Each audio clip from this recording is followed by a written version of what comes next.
So our draft guidance in May, which came out around the same time as the MDIC work, really encourages the voluntary submission of this information to the FDA.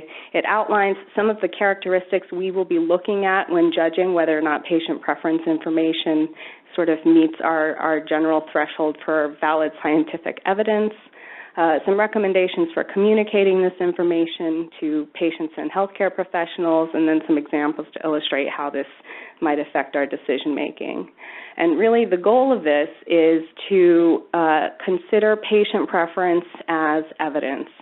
So it would be considered alongside with clinical and non-clinical testing that we have in the submissions when we're making benefit-risk determinations. And it's important to note this doesn't change the standard for approval. It's safety and effectiveness or safety and probable benefit if you're in an HDE category.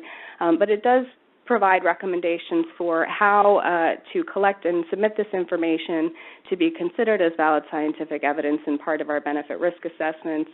And it's also important to note that it may not be relevant for every device area. There are many device areas that are not preference sensitive or where patients don't play a role in choosing or discussing options.